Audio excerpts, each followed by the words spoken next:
Welcome to my dreamy drama land. अगर आपको deep fantasy, suspense, ancient mystery और intense love कहानी पसंद आती है तो इस चैनल को लाइक करें, सब्सक्राइब करें और कमेंट में बताएं कि अगला कौन सा चाइनीज ड्रामा आप इस चैनल पर एक्सप्लेन होते देखना चाहते हैं।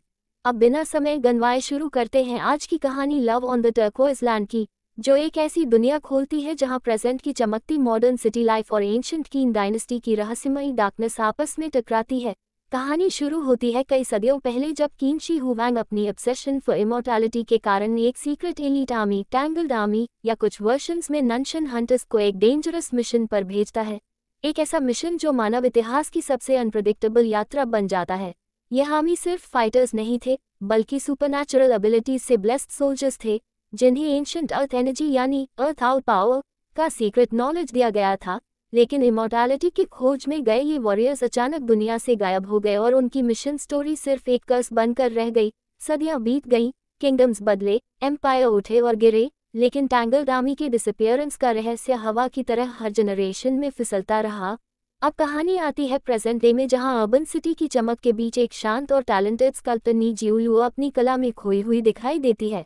दुनिया उसे सिर्फ एक सिंपल आर्टिस्ट मानती है, लेकिन उसके भीतर छिपी है टैंगल्ड आर्मी की आखिरी ब्लड लाइन, एक ऐसी शक्ति जिसका सही रूप वही जानती है, जिसे वो खुद से भी छुपाती आई है, क्योंकि वह सिर्फ नॉर्मल लाइफ चाहती है। No magic, no mission, no danger, लेकिन भाग्य उसे कभी नॉर्मल रहने नहीं देता। दूसरी ओर सिटी के दूसरी तरफ एक वेल्थी यान टियो अपनी फैमिली की डेंजरस स्थिति से लड़ रहा है, जहां उसकी पावरफुल फैमिली को मैनिपुलेट कर रही है एक कोल्ड मिस्टीरियस वुमन लिन शीरू, जिसके इरादे सीधे इमॉर्टैलिटी के एंशिएंट सीक्रेट से जुड़े हैं। यान टियो को पहले लगता है कि यह सिर्फ बिजनेस और पावर की लड़ाई है, लेकिन जैसे जैसे क्लूज खुलते जाते हैं उसे समझ आता है कि उसकी फैमिली एक ऐसे सुपरनैचुरल जाल में फंस चुकी है जहां हर कदम पर सेंचुरीज ओल्ड शैडोज उसका पीछा कर रही हैं। इसी केओस में फेट नी जिउलुओ और यान टियो को एक दूसरे से टकराता है। लिटरली पहली मुलाकात में ही स्पार्क्स नहीं बल्कि कॉन्फ्लिक्ट्स उड़ते हैं, क्योंकि यान टियो को लगता है कि जिउलुओ कुछ छुपा रही है और जिउलुओ को लगता है कि रिच पीपल हमेशा प्रॉब्लम्स क्रिएट करते हैं। लेकिन उनकी पहली एनकाउंटर के दौरान ही एक डेंजरस अटैक होता है। कुछ मिस्टीरियस लोग नी जिउलुओ को टारगेट करते हैं और यान टियो उस फाइट में अनजाने ही खींच आता है। यहीं से शुरू होता है उनका फोर्स्ड पार्टनरशिप, एक ऐसा पार्टनरशिप जहां दो लोग जिनका मिशन अलग है फिर भी एक ही डेंजरस कॉन्स्पिरेसी में फंस जाते हैं। जैसे जैसे अटैक्स बढ़ते हैं, जिउलुओ को अपने एंशिएंट ब्लड लाइन का इस्तेमाल करना पड़ता है, अर्थ आउट पावर की एनर्जी को कंट्रोल करना पड़ता है, और पहली बार यान टियो उसकी ट्रू आइडेंटिटी का ग्लिम्स देखता है।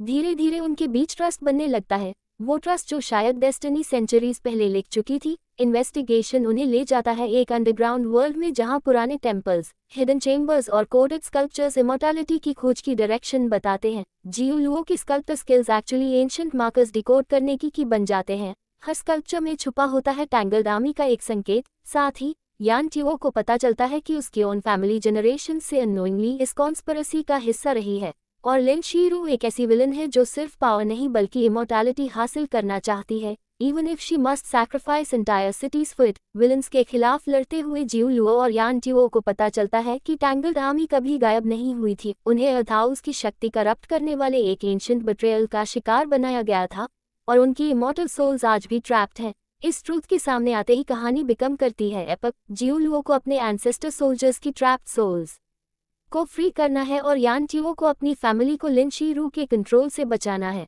जर्नी डेंजरस होती जाती है, mountains, abandoned ruins, underwater chambers, ancient traps, हर जगह डेथ वेटिंग होती है, लेकिन लाइफ एंड डेथ मिशंस के बीच उनका लव क्वाइटली ग्रो करता है। यान टियो को जिउलुओ की इनर स्ट्रेंथ, ब्रेवरी और काम लव अट्रैक्ट करता है, और जिउलुओ को उसकी ऑनेस्टी, वार्मथ और डिवोशन टच करती है। उनका लव सिर्फ रोमांटिक नहीं बल्कि डेस्टिनी बाउंड होता है, जैसे उनकी सोल्स सेंचुरीज से एक दूसरे को पहचानती हूँ। जैसे जैसे फाइनल ट्रूथ सामने आता है, उन्हें पता चलता है कि इमॉर्टैलिटी कोई गिफ्ट नहीं बल्कि एक कर्स है, और लिन शीरू जैसे लोग दुनिया को केओस में फेंक सकते हैं अगर उन्होंने इस पावर को हासिल कर लिया। क्लाइमैक्स में एक मैसिव बैटल होती है, जहां जिउलुओ अर्थ आउट एनर्जी को पूरी तरह एक्टिवेट करती है।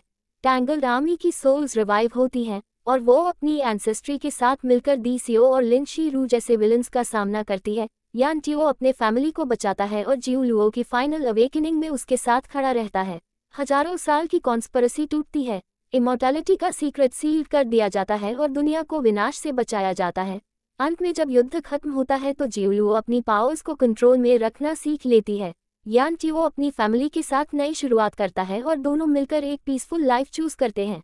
लेकिन उनकी लव स्टोरी सिर्फ नॉर्मल नहीं बल्कि उस टर्क्वाइज लैंड के आशीर्वाद से बनी है जहां अर्थ आउल एनर्जी जन्मी थी। और इसी तरह drama love on the turquoise land एक डीप ब्लेंड बन जाता है romance, fantasy, army mission, mystery और एंशिएंट सस्पेंस का, जहां लव सिर्फ इमोशन नहीं बल्कि एक एंशिएंट डेस्टिनी का हिस्सा बन जाता है।